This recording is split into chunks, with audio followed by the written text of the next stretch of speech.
¿Qué tal, amigos? Muy buenas tardes. Pues bienvenidos a un programa más de Laboral en Serio. Y bueno, pues el día de hoy tenemos un tema muy interesante. No es tan fácil de digerir porque nos referimos a los ingresos de las personas físicas, en lo especial de los trabajadores. Entonces, esos ingresos que ellos tienen se clasifican, por supuesto, en términos de la ley del impuesto a la renta, en ingresos objeto, ingresos no objeto, que a su vez se van clasificando esos ingresos objeto en gravables y exentos y así sucesivamente. Para ello contamos con un gran especialista en la materia que es impuesto sobre la renta, que es el contador Juan Carlos Fuentes Villanueva. Bienvenido, Juan Carlos. Amigo, muchísimas gracias por la invitación y pues un gusto estar contigo compartiendo este tema que ya lo dimos inclusive en curso, pero ahora sí que lo tocamos ahorita en este programa de Laboral en Serio. Muchísimas gracias. Perfecto, no, pues gracias a ti que aceptaste la invitación y pues vamos a aprovechar precisamente esos puntos que estuviste tocando en ese curso, ¿no? Pero que ya en una charla, bueno, pues vamos a darle la oportunidad a nuestros amigos que nos están viendo para que nos hagan sus preguntas porque luego tienen dudas ahí en lo que son, en esa parte de los ingresos exentos, ¿no? Claro. Claro, no vamos a tocar ahorita la parte de la deducibilidad porque ahí también tiene que ver con ese tema, ¿no? Okay. O sea, el pagar salarios pues, tendría que involucrar hasta el tema del comprobante fiscal. Claro. ¿No?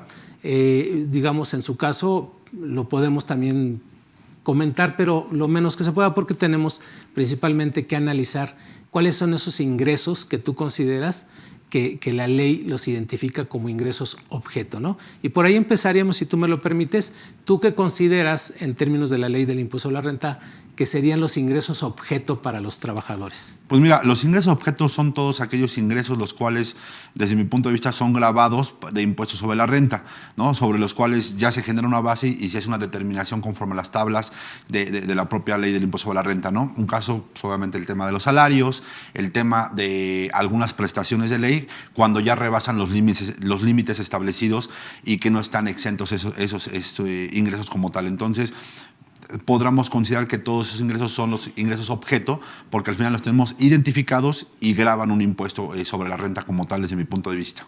Uh-huh. Así es. Sí, ahí creo que te refieres, y es muy importante, te refieres principalmente al artículo 94, así es, de la ley del impuesto sobre la renta en su primer párrafo, ¿no? Así es, efectivamente. Que eso es lo que tendríamos que identificar como ingresos objeto. Así es, que son todas aquellas prestaciones o remuneraciones que se le efectúan al trabajador por la prestación del servicio personal subordinado como tal. Exacto. Así es. Y ahí menciona cuáles son esos rubros, ¿no? De salarios, PTU. Gratificaciones. O sea, en sí todo lo que percibe el trabajador son ingresos objeto. Efectivamente, en principio. Artículo 94, primer párrafo. Primer párrafo, así es. Y el último párrafo habla de los ingresos no objeto. Efectivamente, así es. ¿No? ¿Y ahí cuáles consideramos que serían esos ingresos? Pues básicamente, y platicábamos justamente antes de entrar aquí al foro, son todas aquellas pagos que se efectúan al trabajador, pero que no se hacen de una forma remunerativa, sino que se hacen en algún tema de especie, ¿no? Como ya platicábamos, el tema posiblemente del comedor, el tema posiblemente de las herramientas de trabajo, posiblemente inclusive el tema de algún medio de transporte que se le podría otorgar, podrían considerar como tal, como no objeto, como considerándose estos ingresos como tal. Uh-huh. Sí, es muy interesante porque ahorita, claro, como bien dices, a veces pensamos que nada más como ingresos no objeto es el servicio de comedor, claro, o comida que se les proporciona a los trabajadores, o en su caso las herramientas de trabajo.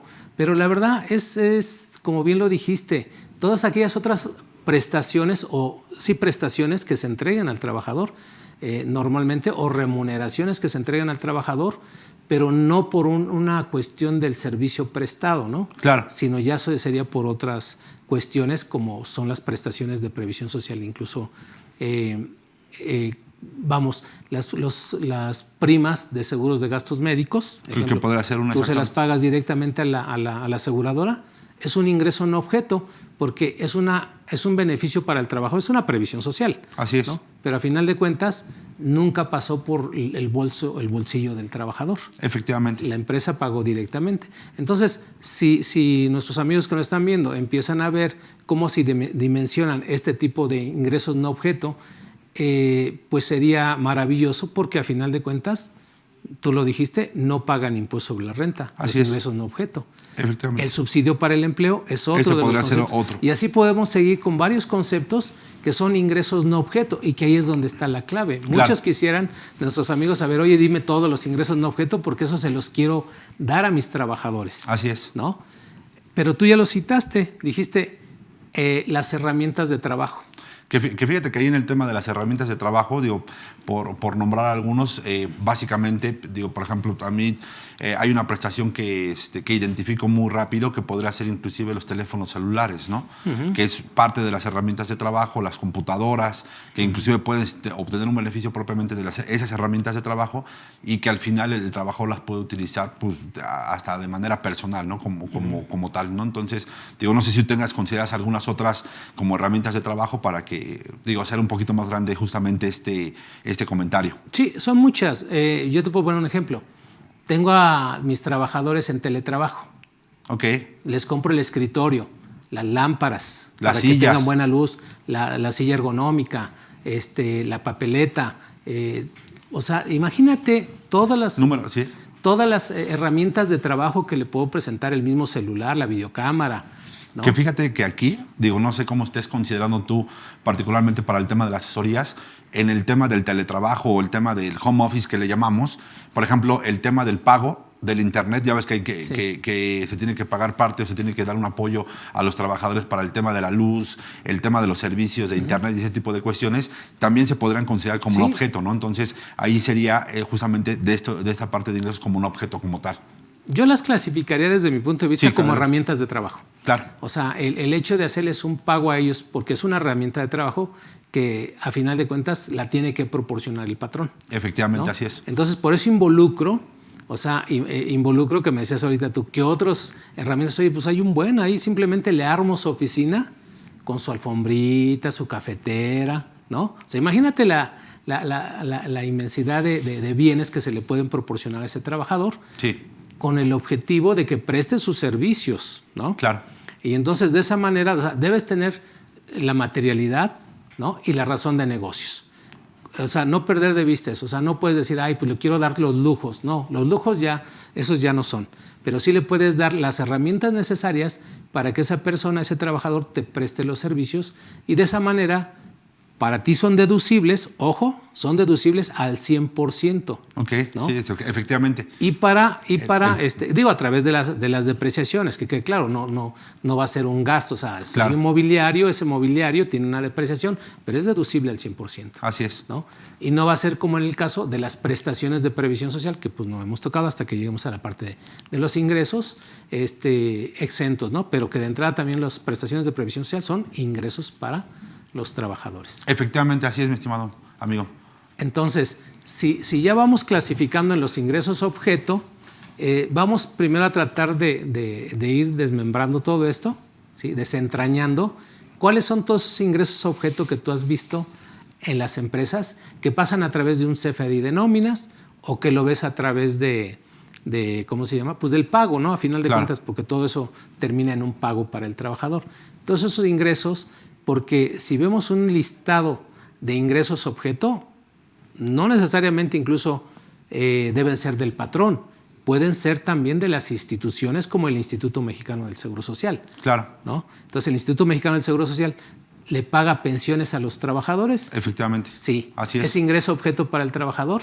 Es un ingreso exento. Es un ingreso objeto. Así es. Y también, a su vez, el Seguro Social aplica la exención. Efectivamente. Y no es el patrón, ¿eh? Sí, así es. No es el patrón, es simplemente una institución pública que le está dando una prestación.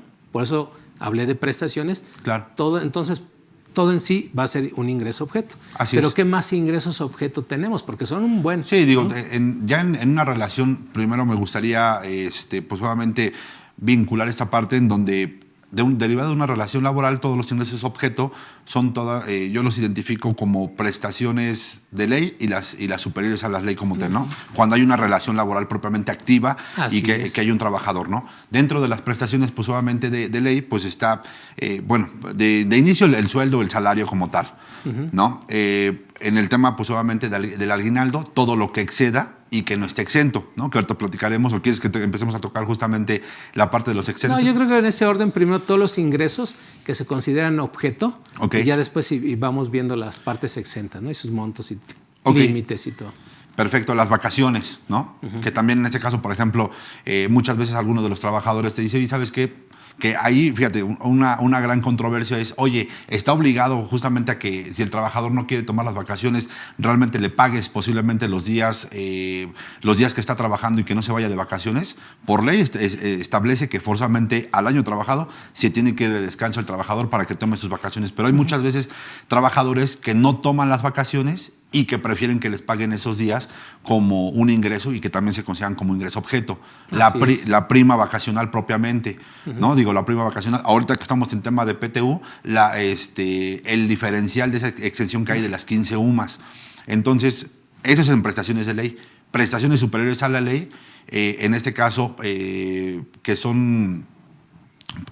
consideran como tal, pues en el tema podríamos hablar de una previsión social, ¿no? Ella hablando de, por ejemplo, de gratificaciones o de ingresos o de una prestación particularmente de superiores a las de la ley propiamente, ¿no? Entonces, no sé si quieras que toquemos alguna en particular para que vayamos identificando cada una de ellas y las exenciones que tiene cada Sí, si gustas, que aunque estabas tocando el tema de las vacaciones, de entrada las vacaciones efectivamente no deben ser remunerativas. Así es. Vamos, tan solo ese tema, a mí me ha tocado ver en algunos recibos de nómina, desde hace muchos años, que le ponen, del lado de las percepciones, le ponen ahí salario, cuando es proporcional, ¿no? Salario de 4 días y a lo mejor de 6 días, si es decenal, 6 días de vacaciones. Sí. Y lo ponen como vacaciones, o sea, el concepto lo manejan como vacaciones. Desde mi punto de vista, no es correcto que diga vacaciones, y eso yo lo he visto en muchos recibos de nómina. Claro. Digo, no es así como que aferrarme a un concepto, claro, porque es una etiqueta. A final de cuentas, la palabra vacaciones es una etiqueta que si ellos lo quieren manejar así, para efectos de un control, decir, es que mira, como yo manejo una cuenta de salarios y otra cuenta de vacaciones, a final de cuentas son gravables, pero es para saber quiénes tomaron vacaciones, cosas de eso. Está bien, pero la ley dice otra cosa, ¿no? Claro. Para eso se tienen controles en términos de la Ley Federal del Trabajo.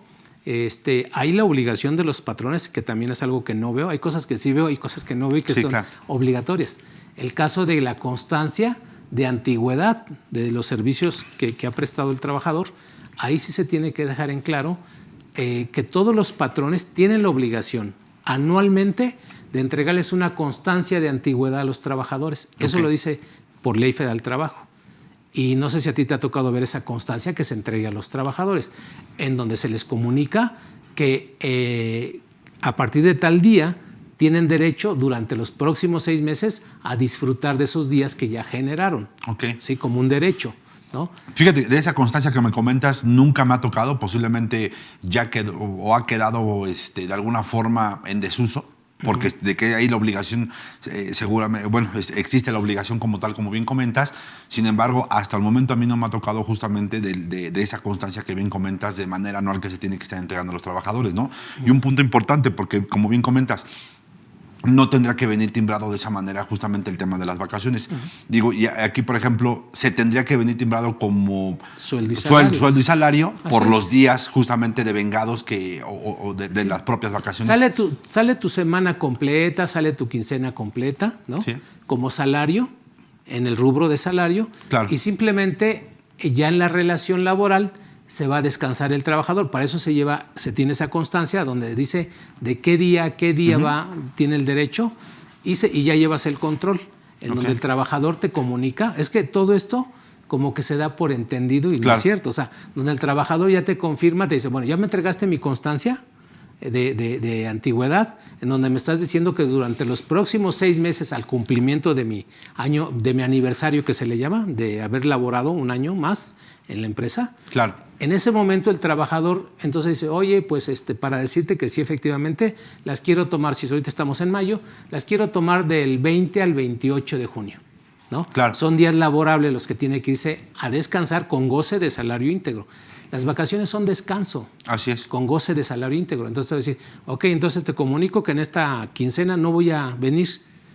Su recibo de nómina tiene que salir tal cual. Tal cual, exactamente. Agregando la prima, o sea, salario tanto, prima vacacional tanto. Y ahí en la prima vacacional te das cuenta cuántos días le estás pagando, ¿verdad? Claro. Normalmente, digo, hay gente que no lo tome, pero tienes que poner ahí cuántos días. O sea, la prima vacacional sí la puedes poner. Los días a disfrutar, tómalos como quieras, salteados, todos corriditos. Por eso es que no debe salir como vacaciones. Efectivamente. Sino como salario, ¿no? Sí, digo que aquí digo, me gusta siempre platicar esto porque luego estos programas sirven mucho para poder instruir inclusive a gente que no es contador, hablando justamente de temas de ingresos exentos y que sí son grabados o acumulan como tal, justamente, y esto es algo que, por ejemplo, siempre lo platico en una clase que doy de compensaciones que le llaman sueldos y salarios. La gran diferencia entre ingresos exentos e ingresos grabados es que los ingresos exentos no van a acumular para la determinación de impuestos sobre la renta. ¿Estarás de acuerdo? Correcto. Sí. Y los grabados sí juegan para el tema de la acumulación de ingresos para aplicar las tablas de impuestos sobre la renta, ¿no? Un ejemplo muy sencillo. Si yo tengo mi salario y tengo una prestación, como ya platicabas, el tema de las vacaciones, y voy a pagar la prima vacacional, en el tema de la prima vacacional está exenta 15 UMAS. Así es. ¿No? Entonces, esas 15 UMAS no van a jugar para mi determinación de impuestos sobre la renta. ¿A qué se refiere? Que si yo, por ejemplo, tengo de sueldo 100 y de prima vacacional 25, posiblemente de esos 25 nada más acumule 20 y los 5 están exentos, ¿no? Un ejemplo. Así es. Entonces, dependiendo, tendremos que hacer la conversión ahí al tema de las sumas o de salarios mínimos, que ahí es una controversia que ya platicábamos antes de entrar a la charla, pero al final digo, hay que aplicar justamente esas exenciones y esa es la importancia de saber qué parte es exenta y qué parte es grabada como tal dentro del tema de las nóminas, ¿no? Y la relevancia que tiene cada una de ellas. Sí, fíjate que aquí es importante seguir platicando ahorita incluso de los ingresos objeto para dejarles sobre todo claro a nuestros amigos que hay muchos, o sea, que de entrada todo se debe acumular, pero hay otras cosas que a veces no te imaginas que son acumulables, ¿no? Claro. Ejemplo, por eso decíamos que en el primer párrafo del artículo 94, ahí vienen los ingresos que se consideran como ingresos objeto. Así es. O sea, que tienen que pasar a un filtro en donde va a haber grabados y exentos. Así ¿no? es. Pero de entrada ya te está diciendo, son los salarios, son la PTU, son las gratificaciones, son las primas y también las que se derivan como consecuencia de la terminación de la relación laboral. Sí, exactamente. ¿Cuáles? Son las liquidaciones, 3 meses de salario, 20 días por año, 12 días por año. O sea, imagínate todo. Pero a eso agrégale las pensiones que otorga el Seguro Social, las jubilaciones que otorga el ISSSTE, las dependencias como Pemex, etcétera. Claro. Todo eso es ingreso objeto. Efectivamente. Pero a todo eso auméntale los asimilados. Efectivamente, sí, porque puede haber una nomenclatura de varias percepciones, justamente por los que acabas de comentar, y que al final todas estarían, o la mayoría están grabadas, o algunas estarían exentas como tal dentro de estos ingresos objeto que bien mencionas, ¿no? Así es. Entonces, cuando ya identificamos que ingresos objeto son aquellos ingresos que recibe, o sea, que recibe efectivamente el trabajador, porque muchas veces si no los recibes no es ingreso objeto.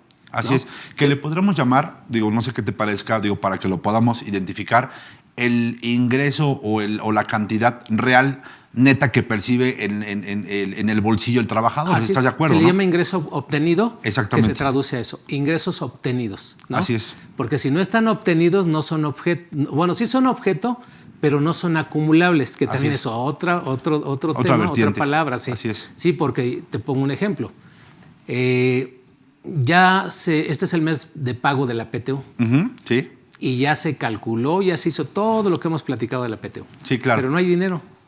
¿Timbramos o no timbramos? No, la timbras hasta que se pague. Obvio, porque la ley del impuesto a la renta en su artículo 99, Ajá. ¿sí? En su artículo 99, en su fracción segunda, te dice, en su fracción tercera, perdón, te dice claramente que en el momento del pago se tiene que timbrar. Efectivamente, así es. Entonces, porque si lo timbras y no se paga, ese impuesto retenido que en su caso se genere, pues hay que enterárselo al SAT. Efectivamente, sí, por eso es de que esa es la parte de las recomendaciones que damos particularmente con, que digo, no es una prestación obligatoria el tema de la PTU, pero sí que se genera al terminar justamente un ejercicio fiscal, porque ahí es donde sabes si tienes utilidad o tienes pérdida. Si tienes pérdida en la empresa, pues evidentemente no va a haber PTU que tengas que repartir. Pero si hay una utilidad, esa obligación nace derivada de esa declaración anual que presenta la propia empresa, ¿no? Digo, no sé si coincidas conmigo. Sí, es correcto. Y fíjate que a veces yo les he comentado a todos nuestros amigos que siempre les llamen a las cosas por su nombre, ¿no? Claro. Tú bien lo decías hace rato, están las prestaciones legales y las superiores a la ley. Así es. Y esto es que todo esto a veces normalmente se utiliza en las prácticas en las empresas, siempre que vas pasando en alguna empresa y de momento dice se solicita trabajador o se solicita auxiliar contable, ¿qué te dice? Prestaciones de ley, ¿no? Claro. O luego te dice prestaciones superiores a las de la ley. Así es. Y tú dices, ¿cuáles son esas prestaciones superiores a las de la ley? O sea, es decir, si el aguinaldo es de 15 días, ¿me van a dar 30? Y no es así. Las prestaciones superiores a las de la ley te dicen, te vamos a dar vales de despensa, te vamos a dar el uniforme, te vamos a dar seguro social. Fondo de ahorro. O sea, fondo de ahorro. Eso le llaman prestaciones superiores a las de la ley. Sí. Entonces, si nos podemos analizar cómo jurídicamente se les deben llamar a las cosas por su nombre, tenemos remuneraciones legales y remuneraciones extralegales. Claro. Las legales, como bien dijiste tú, son los salarios, las vacaciones, las primas, las indemnizaciones y la PTU. Efectivamente, ¿sí? Así es. Pero a su vez esas remuneraciones legales, algunas de ellas se les llaman derechos. ¿sí? ¿Las vacaciones es un derecho? Sí. ¿La prima vacacional es un derecho? Sí. Sí, también. Y tiene que ver mucho con las normas protectoras. O sea, por eso a veces digo, sí suena fácil, pero ya en la práctica dicen, no, pues prestaciones superiores a las de la ley, ¿no? Sí, y como bien lo citas tú, ¿no? Digo, se genera el derecho ya que pasó justamente una situación, ¿no? Por ejemplo, las vacaciones, ¿en qué momento te genera el derecho? Cuando ya cumples un año, un aniversario. Así es. ¿no? Por ejemplo, el tema de la PTU, ¿en qué momento tienes el derecho? Cuando ya hay una utilidad de la empresa, ¿no? Eso es importante. Eso es importante que se identifique dentro de ese proceso de las prestaciones, en qué momento se da justamente ese derecho del trabajador. ¿En qué momento va a ser el ingreso obtenido, el ingreso objeto? Así es. ¿Por qué? Porque también haz de cuenta que tú entras ahorita en el mes de octubre a una empresa y en el mes de diciembre se va uno de vacaciones. Y entonces dicen, no, pues los días que se te van a otorgar son a cuenta de vacaciones. De la vacación, sí. ¿Sí? No es correcto, o sea, no es como se debe manejar. Pero hay quien los toma a cuenta, entonces le estás pagando vacaciones por adelantado al trabajador cuando no las ha generado. Ya, ahí, por ejemplo, ¿cuál sería tu comentario? Digo, porque sí, llega a suceder justamente... Deudores diversos. Exactamente, ¿no? Digo, ahí tendrías que clasificar. Y cuando se llegue el aniversario, las o el finiquito, la liquidación, si es que se da antes del aniversario, claro. Por lo mejor entraste en octubre y en febrero renuncias.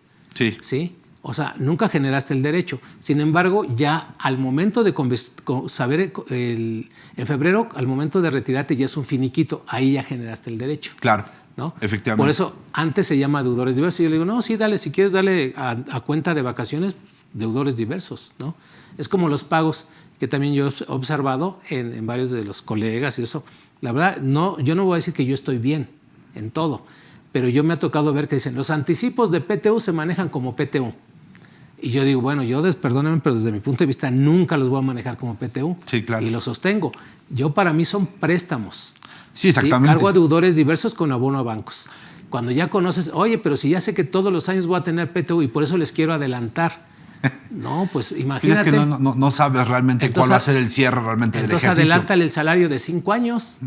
Sí, porque no sabes qué tal. ¿No? Y es que nadie tiene la vida comprada. Imagínate que fallece el trabajador, le pasa algo, sucede algo y tú ya le anticipaste algo que no sabes inclusive si se va a llegar a concretar. Pero ese no sería el razonamiento. El razonamiento sería ¿qué te marca la ley?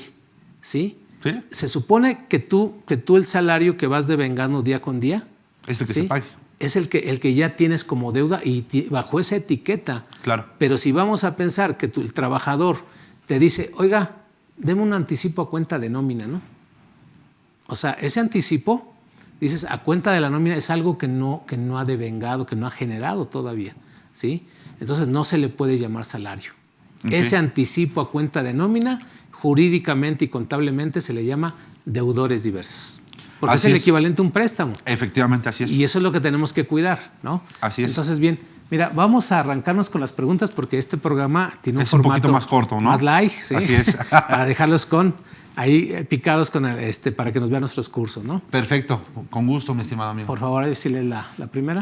Nay Sandoval dice, si derivado de una relación laboral se le regala un vehículo a un trabajador como incentivo o compensación por productividad, ¿cómo se le hace para el trabajador pueda poner dicho vehículo a su nombre sin que esto le ocasione algún inconveniente con el fisco? Órale, que me diga el dato de la empresa. Sí, ¿verdad? Para que... Pues para irme a trabajar. Que fíjate que lo que yo sí sé mucho de este tipo de incentivos o más bien de prestaciones que le dan, porque esta sí es una prestación, es que, por ejemplo, a los directores de ciertas empresas les asignan un vehículo, ¿no?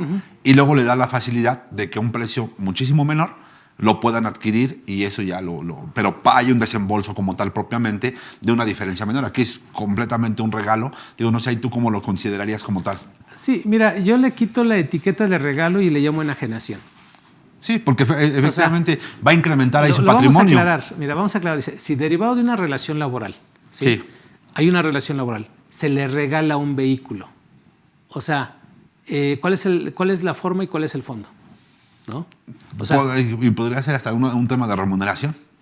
El regalo, toda transmisión de un bien, llámale claro. Donación, llámale... El que tú quieras. El que tú quieras, se llama enajenación. Así es. Entonces, si derivado de una relación le vendes un vehículo a un trabajador como incentivo o compensación, es que estás mezclando ya una cosa con otra, ¿no? Claro. Es como decirte, te voy a pagar la PTU con un automóvil o con vales de despensa. Sí, claro. O con comida. O con herramientas de trabajo, pero es PTU. Que la propia Ley Federal del Trabajo establece y la propia Constitución que no puede haber una remuneración, un pago de un salario o de una obligación. Con vales, fichas. Con algún bien distinto claro. al que sea numerario, ¿no? Y refiriéndome a numerario, que sea en dinero, ¿no? Como tal. Vamos aquí a definir, ok, le estás regalando un automóvil. Ese va a ser mi punto de vista, mi criterio, ¿no? Sí, le claro. estás regalando un automóvil, ¿no? Pero dices, como incentivo. Por eso estoy poniendo el ejemplo, oye, vamos a ponerlo primero más fácil para que comprendamos rápido. Yo te debo de PTU tus 3 meses de salario, ¿no? Claro. Vamos a pensar que tus 3 meses de salario tú ganas mensualmente 50,000 pesos. Ok. Son 150,000, pero ¿qué crees que no los tengo? Sí. Pero tengo ahí una Mac que vale 100,000 pesos. Y te digo, oye, Juan Carlos, tómame la cuenta del pago de la PTU. Claro. ¿Sí? A lo mejor digo, es una herramienta de trabajo que incluso tú tenías, pero te estoy diciendo, esa es más, llévatela tú y tú sabes que sirve, está actualizada y es más, le ponemos el antivirus, esto es para que llegue a los 150. Ok. ¿No? Y te voy a pagar PTU, pero con un bien. Obvio que tú dices, eso no se puede en términos de la Ley Federal del Trabajo. Así es. Pero de que no te pague a que me vaya y me dé la fuga o que tú digas, no, si no le tomo esto ahorita, no es lo bien voy a mañoso recuperar. el contador y al ratito ya no me va a pagar nada. Prefiero tomarle ahorita y yo venderlo por mi cuenta. Claro. ¿No? A través de una plataforma o lo que sea. Pero entonces, ¿qué sucede? O sea, yo tengo que calcular la PTU, etiquetarlo como PTU y entregarte el recibo como PTU.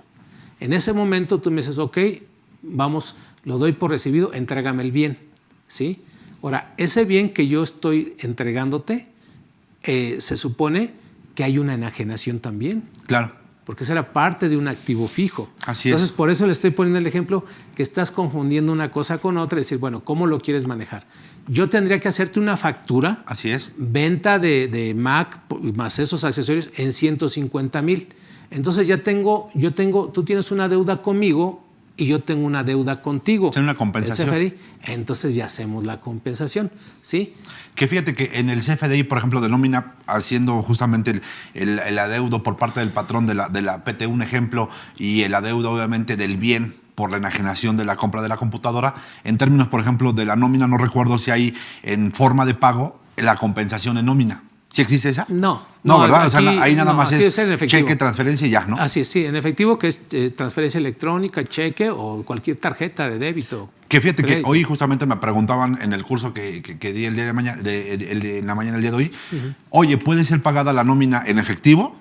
en términos del 42 del reglamento, sí, y puede ser deducible siempre y cuando cumpla con las características del 27 fracción tercera, que creo que es cuando habla justamente y que sea timbrado justamente el recibo. Es correcto. ¿No? Entonces, digo, sin mayor inconveniente, pero esos serían los 3 métodos nada más: el efectivo, la transferencia o el cheque, salvo que tú tengas alguna otra opinión distinta. Sí, están las tarjetas. O sea, están las tarjetas, a través de las tarjetas puedes pagar, ¿no? ¿Que serían que los tipo monederos? Tipo monederos o tarjetas de regalo. O sea, vamos a pensar que yo te debo 20,000 pesos de PTU, Ok. pero tengo tarjetas electrónicas con saldo, ¿no? Claro. Que son dinero en efectivo. Y te digo, oye, ¿me las puedes tomar a cuenta de tu PTU? Si tú me dices que sí, ¿a qué voy? Todo acuerdo entre patrón y trabajador, nadie lo puede disolver. Ok. Nadie, o sea, Sí, ni sí, la claro. misma autoridad, nadie. Así es. Entonces, esto, o sea, no está prohibido. O sea, ¿quieres regalar un automóvil? Ah, pues factúrale el automóvil. Y después dices, oye, pero es como incentivo. Ok, ese tiene un valor, ¿sí? Ya me debes tú una cantidad, pero ¿cuánto te debo? Oye, ¿el incentivo es gravable? Sí. O sea, tíbralo como incentivo, quítale el impuesto sobre la renta y el neto lo comparas contra la factura, Claro. de la venta, y entonces ya haces la compensación. Sí, efectivamente. En donde sí puedes hacer la compensación es acá de este lado, Sí, sí, sí. en la factura de la enajenación por compensación. Entonces tú estás entregando esa factura a cambio de una deuda que es la del automóvil. O sea, ve qué interesante, pero llamarle a las cosas por su nombre. Como son, ¿no? exactamente. ¿No? Entonces Así es. ahí está la respuesta, Nay Sandoval, y pues esperando que y luego viene su que haya segunda sido pregunta, claro. ¿cómo puede poner el vehículo? Pues con la carta de la enajenación. Sí, Fíjate sí, claro. cómo va junto con pegado. Si tú haces las cosas bien, pues ya le entregaste su factura de venta de un automóvil en el estado que se encuentra, con número de serie, hay que poner todos esos detalles. Ese trabajador con esa factura va a ir al registro de automóviles y ahí ya registra esa... Así es. Ya le voy a decir, ¿cómo le hace para registrar? Pues que nos llame, aquí tenemos un equipo de gestores muy buenos. Muy para buenos, todo eso. exactamente, así es. ¿Sale? Cualquier cosa, pues estamos ahí a tu disposición, Nay.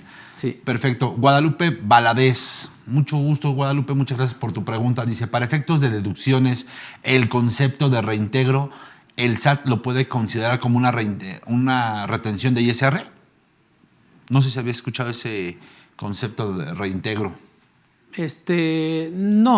No, ahí es para efectos fiscales. Mira, vamos a pensar que tú en la primera quincena, tú ganas 50,000 pesos y en la primera quincena yo ya te retuve un impuesto proporcional a esos 15 días. Claro, que Pero el ajuste lo hace el propio sistema de manera automática. Eso, yo generé mi primer recibo quincenal, Claro. con 50,000 pesos y te retengo un impuesto, vamos a pensar que de 8,000. Entonces, de los 50 te quité ya 8, te quedan 42. Claro. Y te los entrego, ¿sí? Pero ¿qué pasa si en la segunda quincena me pides un permiso sin goce de salario? Nada más trabajaste 2 días. Ok. ¿Sí? O desafortunadamente una incapacidad. Sí. ¿Sí? A partir del día 18. Entonces, ¿qué sucede? El segundo recibo de nómina que yo te haga por 2 días o por 3, me va a dar, al hacer ya el ajuste, 15 más 3, 18. Le aplicas la tarifa mensual y me va a dar un saldo a favor, que ese saldo a favor se le llama reintegro. Ok. Ese reintegro te lo tengo que entregar en el recibo. Vamos a pensar que el reintegro es de 2,500. Te lo entrego timbrado, ¿sí? Reintegro se le pone ISR. Sí, porque retuviste de más. Pero ojo, la etiqueta dice ISR, pero en el XML dice reintegro. En la etiqueta dice retención ISR 2,500, por eso es tu duda. Claro. Retención, donde dice deducciones, ISR 2,500. Sí, pero en el XML no va a venir como deducción. Ok. Viene como percepción. Sí, claro, porque se lo estás entregando ya. Por eso yo siempre les he dicho a nuestros amigos, ¿qué es lo que manda? ¿El PDF o el XML? El XML. Pues el XML, porque en el XML va a decir percepción, reintegro. Así es. Y acá en el PDF, deducción ISR. Efectivamente. ¿Cuál es el que manda? El del XML. ¿Sale? Efectivamente. Bien. Bien, dice Jonathan Sandoval, buenas tardes. ¿Qué pasa con 2 situaciones en cuanto al pago de colegiaturas de los empleados? Por ejemplo, en el primer caso, donde el trabajador, su patrón le paga su colegiatura y le pide factura a nombre del patrón como gastos en general. Y en otro caso, donde uno de los socios paga la colegiatura a un empleado, pero ninguno pide la factura. ¿Cuál sería el tratamiento de estas 2 situaciones? Pues en el primer caso sería un pago a cuenta de terceros, si me permites el comentario, salvo tu mejor opinión. Y también ahí podríamos discrepar un poquito, pero sí, en el primer caso sería A ver. Sí, pero ahí nada más tendremos que saber si, por ejemplo, en el primer caso, le depositan al trabajador justamente la cantidad de la colegiatura y él paga, ¿no? Y sería justamente un pago a cuenta de terceros. Sí. Y se podría enterar como un tema de una previsión social, ¿estás de acuerdo? ¿No? Porque al final podría aportar para el bienestar del trabajador, como lo marca el propio 7 de la ley del impuesto sobre la renta, ¿no? Uh-huh. Mira, hay remuneraciones, que en este caso, este tipo de remuneraciones que se le llaman previsión social. Así es. Siempre he dicho a las cosas por su nombre, ¿no? Sí. En las becas, o sea, eso de pagamos colegiaturas, sí. Tiene un nombre, se le llama becas. Así ¿no? es. Tú cuando le otorgas, ¿qué te dice la ley? O sea, si le llamas colegiaturas, vas a confundir a la autoridad. Sí, claro. Sí, porque te las puede considerar como las colegiaturas del tema de la deducibilidad, pero realmente no eres institución educativa. Así es. ¿No? Entonces, ahí podría ser un primer... Mira, vamos a pensarlo, vamos a siempre dejarles bien clarito a nuestros amigos, ¿no? Yo soy la empresa y tú eres el trabajador. Oye, Juan Carlos, tú eres contador público, bla, y quieres estudiar un posgrado. Sí, claro. En defensa fiscal penal. Y me dices, oye, Telésforo, pues fíjate que pues, trabajo para tu empresa, pero quiero crecer, quiero apoyarte más, para que tengamos mejores clientes, etcétera. Y sobre todo tengamos este servicio de la defensa. Claro. ¿Qué te parece si me apoyas para que yo pueda sufragar ese gasto? Uh-huh. Y tú eres de excelencia, o sea, siempre has estado becado. Digo, órale, va, me interesa. Entonces lo que yo te voy a otorgar es una beca. Así es. Una beca para que tú puedas cumplir esos estudios que estás queriendo, ¿no? Así es. Lo que yo tengo que hacer, investígame cuánto cuesta. No, pues ya investigué, me cuesta 16,000 pesos mensuales. ¿Sale? Ok, ¿qué días? Me gusta. Sale. Entonces te voy a depositar 16,000 pesos mensuales a ti. Así es. Para que tú cubras esa... O sea, yo te lo tengo que pagar a ti porque ¿quién es la persona que lo va a recibir? Tú. Sí, claro. El beneficio, ¿quién eres? Tú, no la escuela.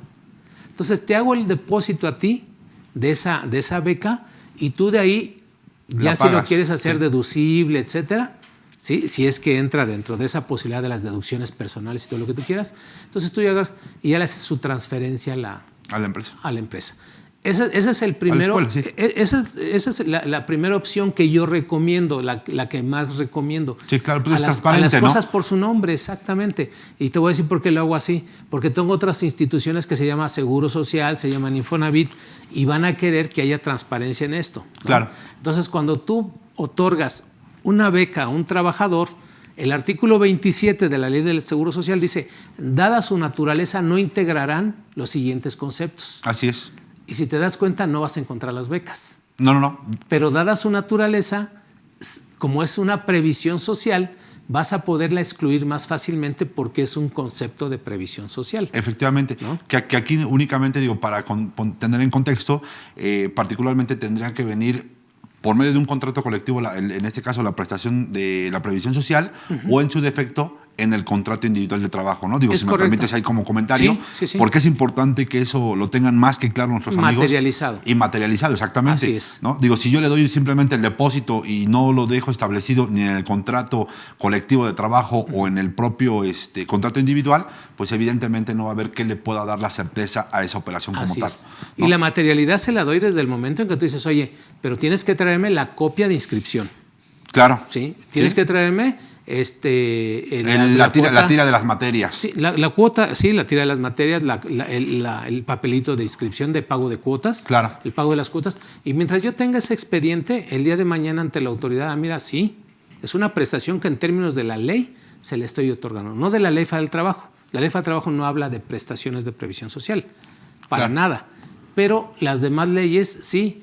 Y hay una definición en el artículo 8 de la Ley del Impuesto a la Renta que habla de la previsión social, ¿no?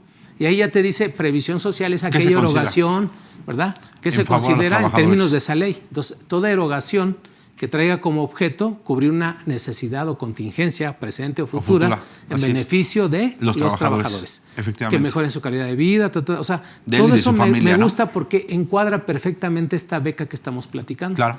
Y por lo tanto, para efectos fiscales, es deducible en la parte proporcional que corresponda, está exenta para ti como trabajador si es que no rebasa esos límites, se los rebasa, pero va a estar grabado Que valdría la pena de una vez tocar justamente en el tema de previsión social cuánto está exento, ¿no? Que estaría exento las 7 UMAS. 7 veces el valor exactamente, de la UMA elevado al año. Elevado al año, que más o menos vendrían siendo, platicábamos, 240 y tantos más o menos, ¿no? Es, y si excede justamente este importe, nada más sería deducible, más bien sería exento una UMA elevada al año. Así como es. tal. Podemos hacer un ejercicio mentalmente, Sencillo. ¿sí? Donde dices, oye, el trabajador ganó 100,000, pero la beca fue de 50,000. ¿Está exenta la beca? Al 100% todo. Al 100%. Así Para es. ti como trabajador. Así Para es. mí deducible, nada más el 47%. Así es. No deducible el 53%. Pero yo cuando lo cuantifico, digo, pues prefiero hacerlo así. Porque, segunda opción, que eso precisamente vino a haber una reforma desde el año 2002 en materia de previsión social, porque antes tú podías pagar directamente, ojo, y esto no es así como nuevo, pero tú podías pagar directamente las prestaciones de las escuelas, de las colegiaturas, directamente a la escuela. Claro. La reforma precisamente vino en ese cambio, en donde dice, son aquellos ingresos que percibe, previsión social, entiéndase, los ingresos obtenidos por el trabajador. Y ya de ahí dáselo si quieres también a tus hijos, porque también se puede. Ahí es donde, por eso digo, no recomiendo que la empresa pague directamente. Sí, claro. O sea, solamente en lo que por la práctica se ha permitido, cuando las empresas contratan un seguro de vida para todos los trabajadores. Claro. Porque les extienden una póliza. Así es. Y vienen los beneficiarios, vienen los trabajadores y todo eso. Entonces, digo, no es de que no se pueda a final de cuentas. Si quieren hacerlo así, sí, pero hay que documentarlo también, ¿sí? Pero yo si queremos hablar de que no le dejes duda a la autoridad nada, pues dáselo al trabajador, así como lo platicamos, y ya te evitas problemas, confusiones y todo. Así es. La otra, ¿quieres dárselo directamente a la empresa? Está bien. La empresa, ¿a nombre de quién le va a extender el comprobante? Pues del que está estudiando. Así es. Pero en este caso, como yo estoy pagando, empezamos a hacer la confusión. No, extiéndeme el comprobante a mí. Comprobante a mí, ¿sí? La factura, extiéndemela a mí. Y le pones alumno Juan Carlos. Está bien, o sea, cambia un poquito la forma. Así es. Sí, el fondo va a ser el mismo, pero cambia la forma. Entonces tienes que hacer bien las cosas, ¿no? Efectivamente. Ahora, si te hacen a ti la factura a nombre tuyo, ¿sí? Tú me la das a manera de comprobación. También es deducible. No viene a mí, pero la autoridad te va a decir, oye, no tengo comprobante fiscal. No, pero es que es una prestación, aquí está el contrato colectivo, Juan Carlos materialmente sí está tomando. Sí, pero acuérdate, el SAT ahí se cierra, a decir no. Pero acuérdate que toda deducción debe llevar un comprobante fiscal. Hasta parece que no eres contador, ¿no? Casi te estás regañando. Sí. No, pero mira, a ver, si quieres vamos a un pleito y te voy a ganar, SAT, ¿no? ¿Por qué? Porque voy a argumentar y voy a tener los fundamentos para decir que fue una prestación verdaderamente. Entonces, si te quieres enfrentar a toda esa problemática, hazlo en ese sentido. Claro. ¿No? Dice el dicho, hazlo. Algún día te vas a arrepentir. Efectivamente. Sí. Bueno, seguimos con las preguntas. René Jiménez Islas dice, licenciado Teresfor Ávila, Juan Carlos Fuentes, buenas tardes. Cuando el Infonavit entrega los recursos de la subcuenta a los trabajadores que se han pensionado, no proporciona constancia por dicho retiro, que es un ingreso exento para el trabajador. ¿Cómo informarlo en su declaración anual si no se cuenta con CFDI alguno? Saludos. Sí.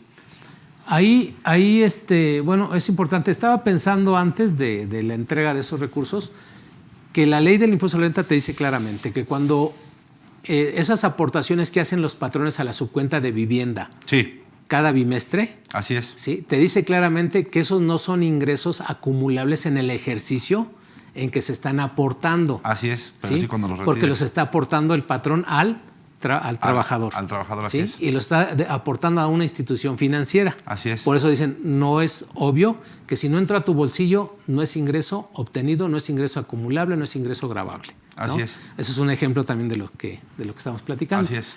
Ahora bien, en cuestión de los recursos, cuando ya la persona se pensiona y le entrega la Afore, que es a lo que está refiriéndose René, le entrega la Afore, quien hace la retención es la institución financiera, en caso de que proceda, porque el tema de las cuotas del Seguro Social, del Infonavit, se supone que no las está entregando el Infonavit, ¿sí?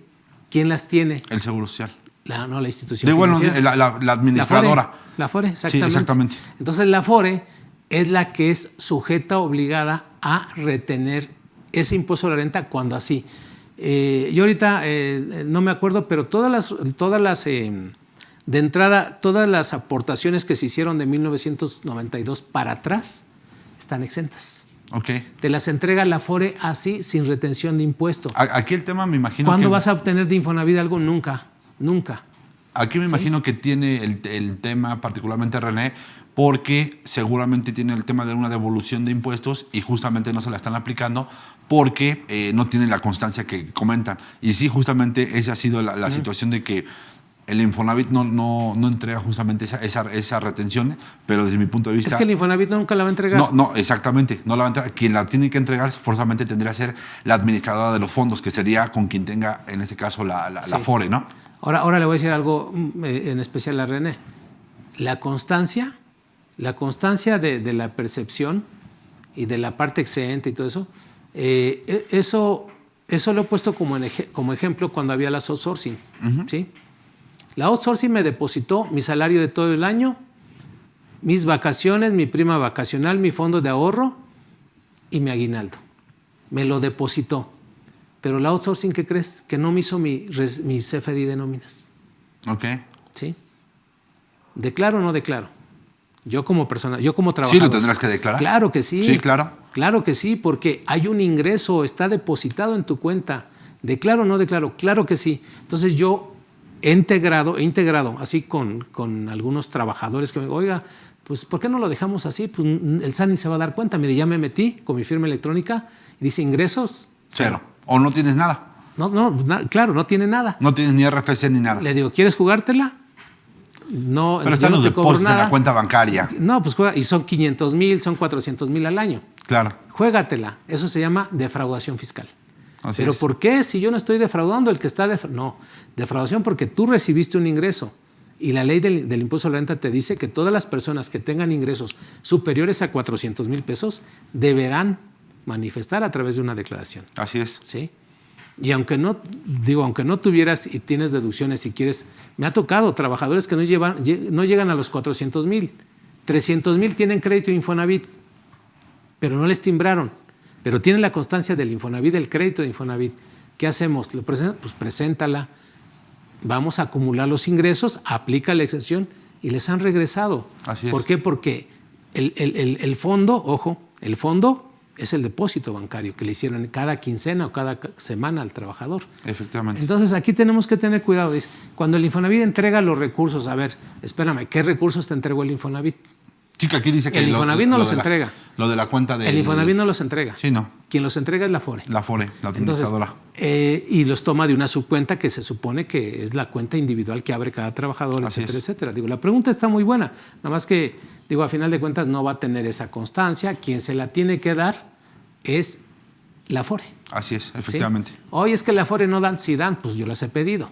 Yo las he pedido de la Afore, ¿no? Ok, perfecto. Bien, vámonos a la siguiente. Es Vicky Alejandro. ¿Qué pasa con el tiempo extra generado? ¿A partir de cuánto es gravable y exento? Bueno, en este caso es exento al 100% cuando son salarios mínimos y cuando excede el salario mínimo, que así lo establece la propia ley, es hasta 5 UMAS, en este caso por semana, ¿no? Que ahí pues obviamente es todo lo que sea distinto al tema del salario mínimo, ¿no? Entonces, ojo, que en el tema, por ejemplo, del tiempo extra, ¿estás de acuerdo que únicamente son todos aquellos pagos que se lleguen a generar por alguna situación de la operativa o que genere algún ingreso extraordinario a la propia empresa, ¿no? Porque si me dices, oye, voy a pagar tiempo extraordinario al departamento de, no sé, se me ocurre, de contabilidad, pues bueno, no va a generar algo extraordinario el departamento de contabilidad, ¿no? O a la parte administrativa. Sin embargo, la parte de producción, ahí sí tendría que pagarse horas extras y obviamente, ¿por qué? Porque va a incrementar un ingreso a la propia empresa. No sé si tengas algún comentario distinto. Mira, digo, la pregunta va enfocada a lo que está gravable y lo que está exento. Las horas excedentes, o sea, digamos, la ley federal del trabajo te dice, tenemos que partir de la ley federal del trabajo. La ley federal del trabajo te dice que todo lo que exceda de 9 horas en una semana, está grabado. Ajá. ¿Sí? Entonces ya por default, si yo trabajé 14 horas, 5 horas están grabadas al 100%. Así es. ¿No? Entonces, eso es por una parte. Entonces ya quítale esas 5 que ya sabemos que están grabadas. Así es. Ahora, de lo que está permitido por ley, hasta 9 horas por semana.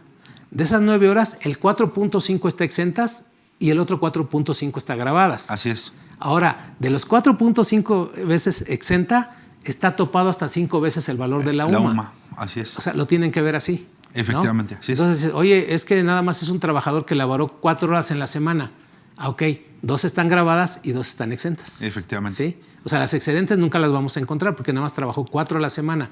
2 grabadas, 2 exentas. Efectivamente, ¿no? así es. Pero de estas 2 exentas, está topado hasta 5 veces el valor de la UMA por semana. Todas las horas extras se calculan por semana. ¿Sí? Así Entonces, es. aquí en CADEFI tenemos un video de 7 minutos en donde te habla el caso práctico de las horas extras. Cómo se calculan para efectos de la Ley Federal del Trabajo, cómo se calculan para efectos de la Ley del ISR y cómo se calculan para efectos de la Ley del Seguro Social. Perfecto, muy bien. Alejandro Torres dice, buenas tardes, siempre un honor en verlos, excelente tema y desde luego expositores. Muchas gracias, Alejandro. Gracias. Dice, para efectos del reciclo, ¿la percepción que tiene una persona por pensión se incluye en el monto de ingresos base para el régimen de reciclo? No, en este caso el tema de la pensión no es base para temas de reciclo. ¿Vale? Okay. Federico Reyes, ¿qué tal, Federico? Muy buenas tardes, muchas gracias por tu pregunta y comenta. Dice, buenas tardes, contador Juan Carlos y Teléfono. Tengo la siguiente duda. Una persona trabaja físicamente desde México para una empresa que se encuentra en el extranjero, pero el ingreso se lo mandan a México. Es objeto de ISR el ingreso y se debe presentar declaración mensual o anual. Bueno, si es relación laboral, sí, pero... Sí, es acumulable para cuestiones claro aquí en México. Sí. Te voy a poner un ejemplo. ¿Por qué? Porque el beneficio es dentro del territorio nacional y es grabable para Yo he tenido muchos casos de esos. Sí. Yo he tenido muchos casos, te voy a poner cuáles. Cruz Roja Internacional. Claro.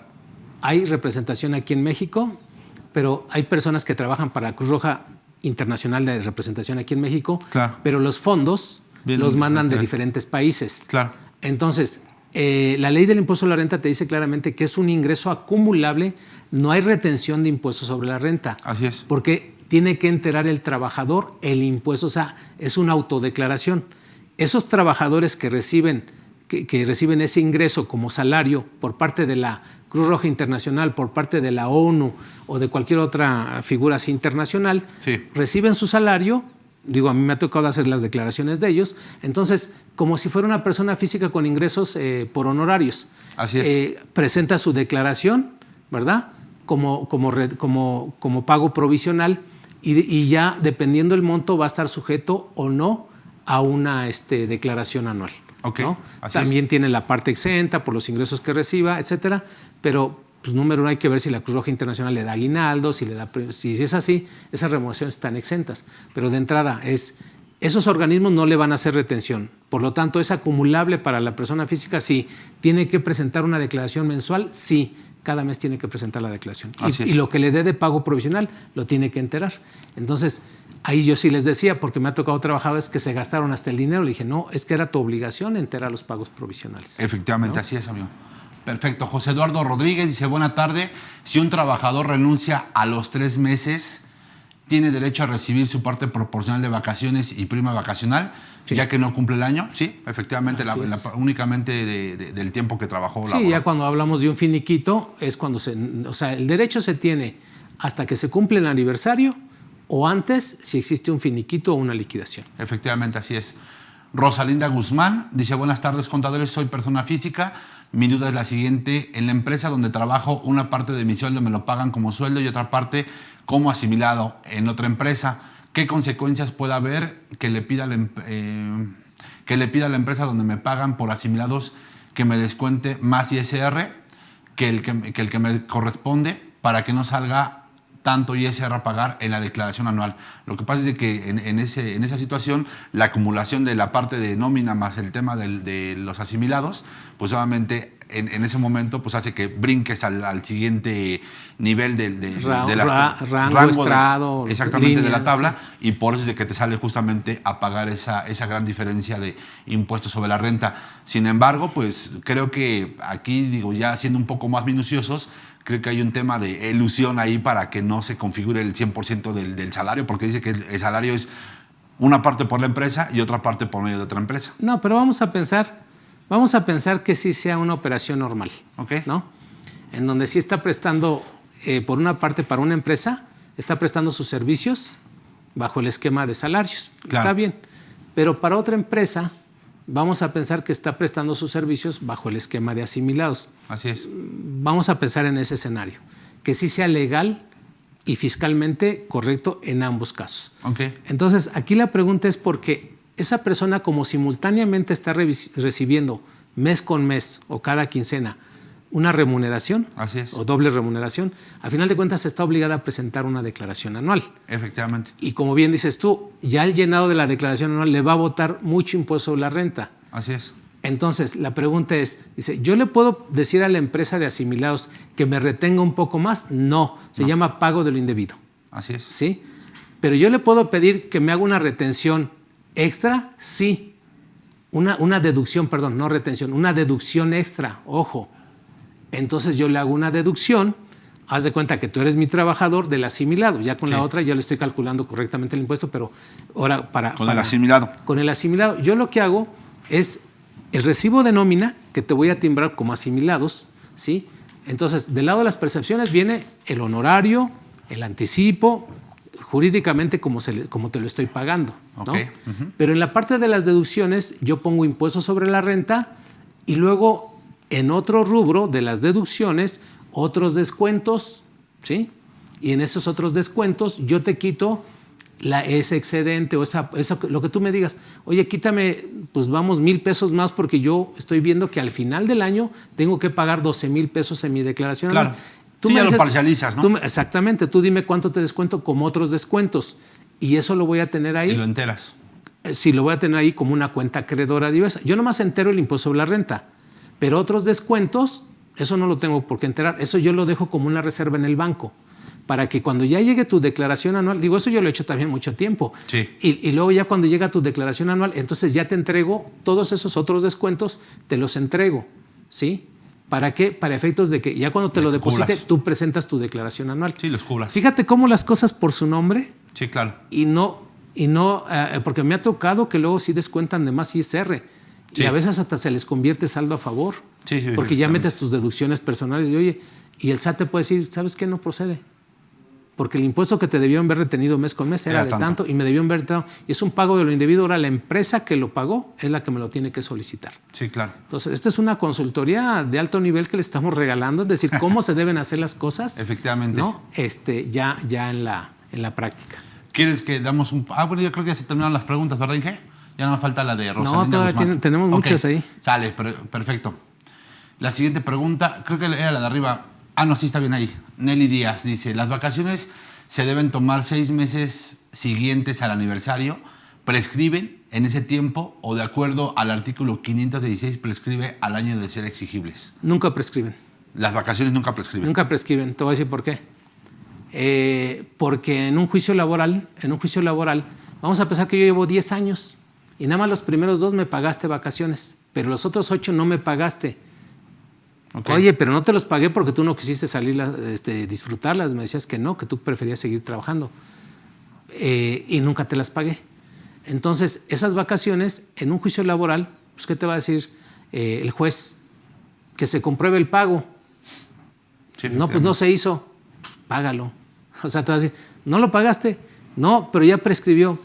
Pero lo depositaste en un fideicomiso donde estaba disponible a nombre del trabajador. No, pues tampoco. Entonces, aquí tú tenías una obligación que no pagaste en su momento.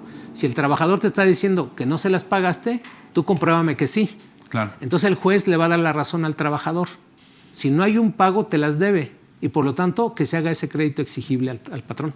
Efectivamente. ¿no? Entonces, Así nunca prescriben eso de que, es que ya nomás estamos contando el tiempo. No, todos, ni la PTU, yo les dije, la PTU nunca prescribe. No prescribe, y muchos dicen, no, es que la que no se cobró en un año, se acumula para el siguiente. No es cierto, Sí, no es cierto. Te dije, sí es eso, es cierto, pero ¿cuándo? Cuando se hayan hecho todos los demás procedimientos en términos de la ley que son muy exhaustivos, muy exagerados, pero hay que cumplir todo eso para que pudiera ser. Pero yo aquí, desde mi punto de vista, no prescriben las vacaciones, porque me ha tocado en los juicios, en donde dicen, es que ya prescribió. Sí, les echan para atrás, obviamente, la Va para atrás. Así es. O sea, no, pero es un derecho irrenunciable. Efectivamente. Y se llama irrenunciable a algo que a fuerza se tienen que pagar. Cuando ya te dicen la PTU es irrenunciable, sí, las vacaciones son irrenunciables, el aguinaldo es irrenunciable. O sea, olvídate. Si no hay un pago, no vas a poder decir ya prescribió. El aguinaldo también. Dicen, oye, es que ya el aguinaldo ya lleva 2 años y no. Él te lo puede cobrar en cualquier momento. Efectivamente. Porque es un derecho irrenunciable, ¿no? Claro. Hay algunas otras. Ahora, si tú haces las cosas bien y el aguinaldo lo depositaste en un fideicomiso en donde estuvo a disposición y no lo cobró, ¿sí? Entonces sí ya dices, oye, yo se lo puse a su disposición, pero él no lo quiso cobrar. Ahí sí, con toda la pena, yo retiro esos fondos y los acumulo para hacer otros pagos. Claro. ¿No? Pero sí hay un procedimiento en ese sentido. Efectivamente. El contador Víctor Espinosa dice, ¿hay ingresos no objeto para socios? Sí, ya nombramos inclusive algunos, ¿no? De los que... No, pero para socios. ¿Para socios? Para trabajadores ya te dijeron cuáles. Bueno, salvo que no sea el administrador único. Es que el servicio de comedor o comida no es para los socios, es para los trabajadores. Pero, por ejemplo, si el de los socios es parte de la plantilla de trabajadores, sí. Bueno, ¿podrá aplicar? Sí. Aquí la pregunta es muy estratégica, es decir, ¿hay ingresos no objeto? Es como decir, Víctor, ¿a un socio se le debe pagar aguinaldo? Obvio. Bueno, si es trabajador, sí. Sí, pensando, pero la sí, mayoría... O sea, la pregunta es de que para que se pueda remunerarle por medio de ingresos no objeto, pues digo, tendríamos que ubicar cuál es la actividad económica de la empresa, claro, para identificar si hay ingresos no objeto, ¿no? Claro, mira, lo que yo he dicho desde el principio, a las cosas por su nombre, ¿no? Claro. Y tendremos que poner un ejemplo de qué es un socio. Un socio es un inversionista. Así es. Un socio no es un trabajador. Así es. Ejemplo, los socios de Liverpool, ¿tú crees que trabajan en Liverpool? Sí, no. ¿O los de Amazon trabajan en Amazon? No. Son inversionistas, a veces son hasta empresas. Entonces, a las cosas por su nombre. Ahora, que en tu empresa es una pyme y que pues vamos por la situación económica, tú mismo como socio, ¿verdad? Teniendo el 99% de las acciones y el otro es de tu esposa una acción, tienes que trabajar para la empresa. Entonces ahí viene ya la complejidad. Ok, está claro, bien, nada está prohibido, ¿sí? Nada está prohibido. ¿Qué tipo dentro de tu empresa, qué tipo de actividades? Es que soy el contador y quiero ahorrarme el contador, ¿sí? ¿Cuál es la razón de negocios? Sí, efectivamente. O sea, es meternos ya en un tema así muy minucioso. Es decir, fíjate cómo yo se la estoy complicando. Yo de entrada digo, ¿hay ingresos no objeto para los socios? No, para los socios nada más hay dividendos, ¿sí? Para los socios nada más hay, aparte de los dividendos, emolumentos, ajá, cuando forman parte de un consejo, que eso es a lo que se está quizá refiriendo también, ¿no?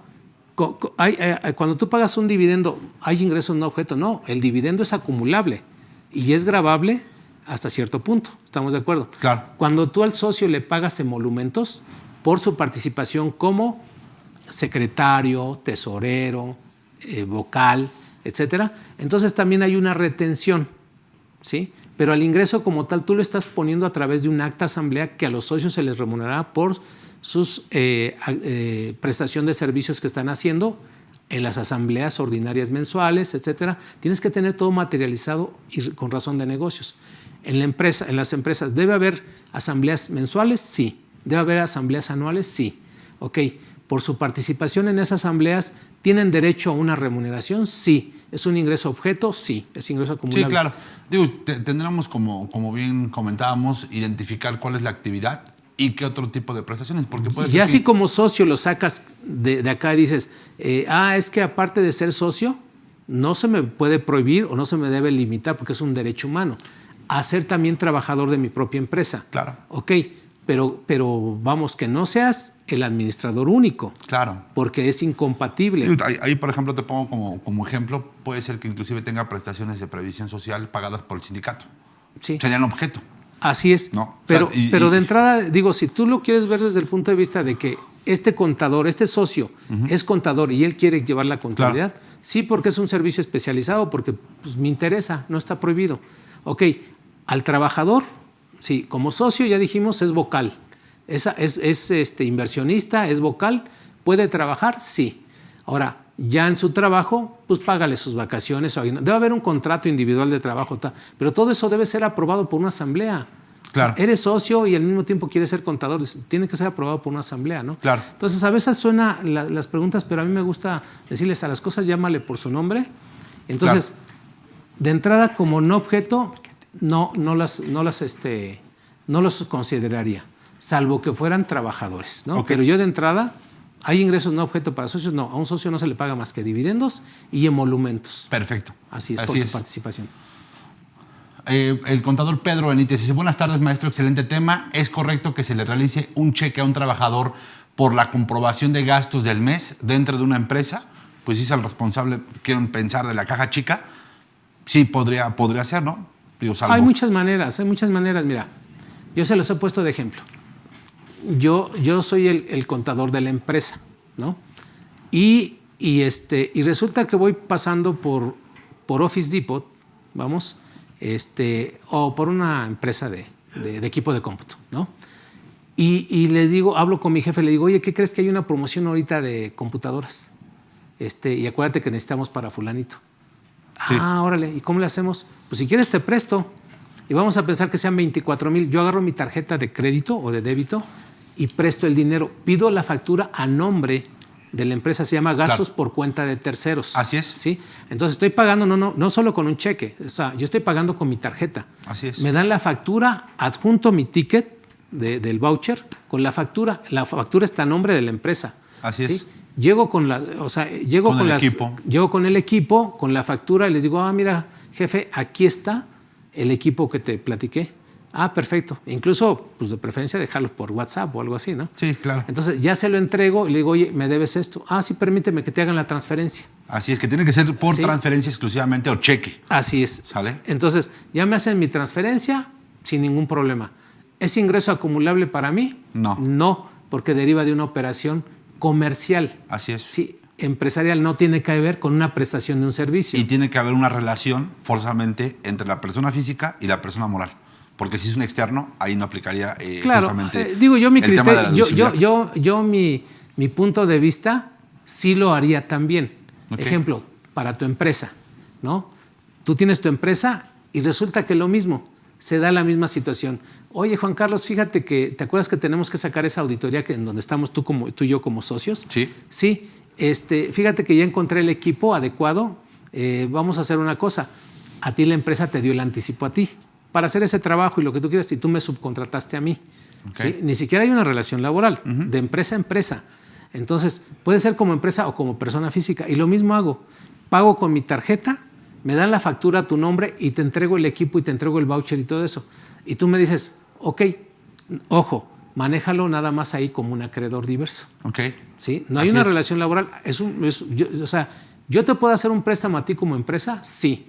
¿Debe generar intereses? Sí. Pero como fue en el mismo día, cero intereses. No, simplemente va a la operación. O sea, dice un préstamo, porque eso se da, hasta en las aduanas. O sea, claro. Yo puedo sacar mercancía por cuenta tuya y pago con mi nombre. Sí, que en ese caso son los gestores, ¿no? Claro, los gestores, así los es. agentes aduanales. Los y agentes todos ellos, aduanales, así ¿no? es. Ok, Alfonso Medina dice, al hacer el finiquito se deben acumular los ingresos del mes, es decir, se acumula la primera quincena y se le quita el pago parcial de la primera quincena. ¿Cuál es el fundamento legal de acumular los ingresos mensuales? Gracias. Y el artículo 96. Así es. El artículo 96 te dice ahí que los ingresos obtenidos en el mes, o sea, que así lo interprete. Los ingresos obtenidos en el mes se les aplicará la siguiente tarifa. Mecánica. Sí, o el procedimiento exactamente. Alfonso Medina. No, eso ya fue.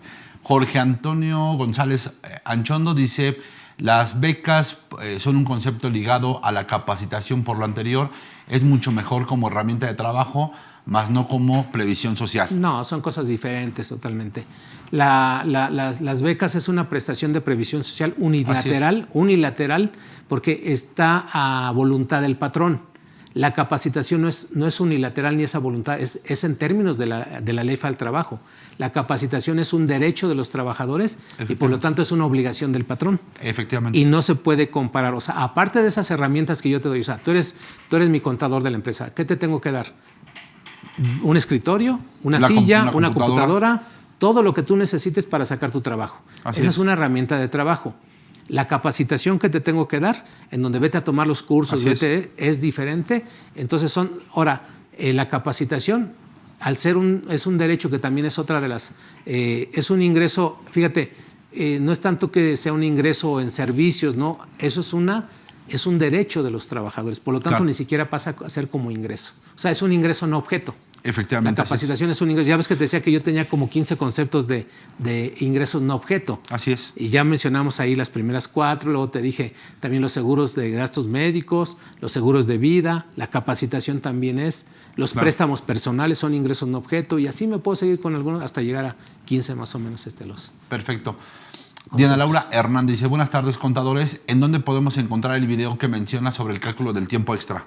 En la página aquí de la capacitadora. Sí, de la capacitadora de CADEFI tenemos esos videos, ¿sí? En Facebook, o sea, específicamente los tenemos en Facebook. No lo he checado si los tenemos. Digamos, de todos en mi canal Telesforo Ávila, con gusto ahí tú te metes a YouTube, el canal de Telesforo Ávila, y ahí también vas a poder esos videos, porque somos lo mismo, estamos compartiendo los mismos videos, ¿no?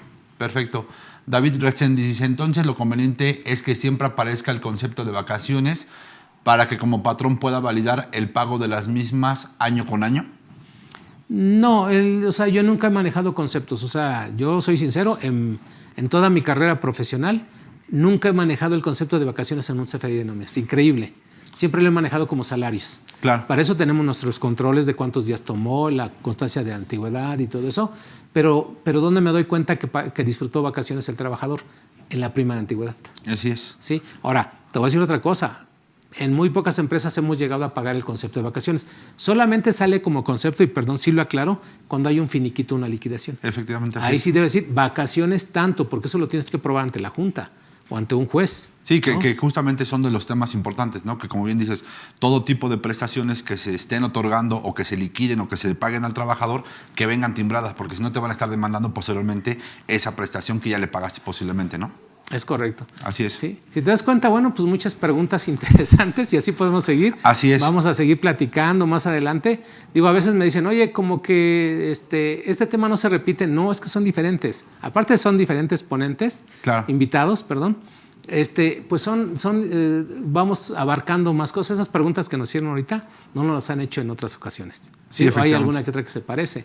Pero bueno, no sé si tengas algún comentario adicional. Hemos hablado de los ingresos objeto, que son realmente todo, ¿verdad? Todo lo que obtenga el trabajador, ¿no? Así es. O sea, todo lo que entra a su bolsillo, es una regla general. Todo lo que entra a tu bolsillo es un ingreso acumulable. ¿Sí? Así es. Llámale salario, aguinaldo, vacaciones, prima vacacional, de todo lo que, finiquitos, pensiones, emolumentos, ¿no? Asimilados, todo eso son gratificaciones, ingresos. bonos, Sí. todo. Ahora ahí dijiste, están los ingresos gravables, que son todo lo que excede en la parte exenta, ¿no? Así es. Y los ingresos objeto, que ya los tocamos también. Efectivamente. Digo, no sé si quieras ahí, vi una pregunta referente al tema, por ejemplo, de las indemnizaciones, justamente cuando aplica el tema de la exención, ¿no? Que también esa es una de las dudas que se llegan a tener, inclusive por el tema que acaba de pasar ahorita de la declaración anual. Sí. ¿No? Por ejemplo, cuando te indemnizan por una liquidación o cuestiones de ese tipo, ¿cuál es el tema de la exención? ¿No? Sí. Fíjate que quiero simplificar todo algo muy sencillo. Sí. Aquí en CADEFI tenemos un servicio a todos los suscriptores que están, y quienes no sean, pues pregunten por este servicio que damos, que va incluido dentro de las membresías, que son las calculadoras laborales y fiscales en línea. Claro. Entonces, cualquier suscriptor tiene derecho a usar las calculadoras totalmente gratis, ¿sí? Y ahí tenemos todo lo que es la calculadora de previsión social, la calculadora de finiquitos y liquidaciones, y te hace todo en automático. Es más, te expide hasta el recibo. El recibo de la liquidación. Sí, esa de cómo debería de venir ya. ¿Cuánto es lo que le tienes que pagar? ¿Cuánto le debes retener? Entonces, creo que a nuestros amigos, yo a veces les he ofrecido eso. Digo, yo sé que en las empresas están bien cargados de trabajo y que lo que quieren es una herramienta que te calcule de volada. Oye, te anuncia el jefe, ¿sabes qué? Calcúlame la liquidación de fulanito. Te cuesta un minuto meterte ahí a CADEFI o a CIS Laboral, te cuesta un minuto y le pones ahí, ¿por qué motivo, jefe? Pues quiere renunciar, renuncia voluntaria. O ¿sabes qué? Despido injustificado. O sea, tiene 25 opciones de forma de extinguir la relación laboral. Entonces ahí seleccionas la que te diga tu patrón y en un minuto te calcula cuánto le toca a ese trabajador. Ya si quieres lo validas en términos de la ley, está validado. O sea, es una programación que yo hice en lo particular desde hace 20 años. Entonces, por eso lo comparto, porque digo, te ahorras dolores de cabeza o que en ese momento no sepas qué leyes aplican, sobre todo para las personas que ni siquiera son contadores, vamos, directores, gente de finanzas. Dices, oye, quiero saber cuánto me cuesta liquidar ahorita a mi plantilla de todos los trabajadores, claro, o a este departamento, cuánto me cuesta. Que se apoyen con las calculadoras. Sí, porque vamos, todo este procedimiento es hablar de una hora y pues vamos a hablar, si me lo permites, en alguna charla de finiquitos y liquidaciones, sin cómo problema. se calcula el impuesto a la renta, sí, porque es otro tema y tratamos de hacer precisamente esto. Hoy hablar nada más de los ingresos objeto, no objeto y exentos. Ya todo lo que se va desmembrando de ahí, pues lo vamos platicando como charlas independientes, ¿no? Con gusto, sí, sí, sí. Sale. Pues muchísimas gracias, Juan Carlos, Al contrario, tu tiempo, mi estimado por tu Teléfono, aportación. cuando gustes, ya sabes que estoy ahí a la disposición y a la orden. Muchísimas gracias a todos. Sale, pues muchas gracias, cuídate. Amigos, pues nos vemos el próximo lunes. Cuídense mucho.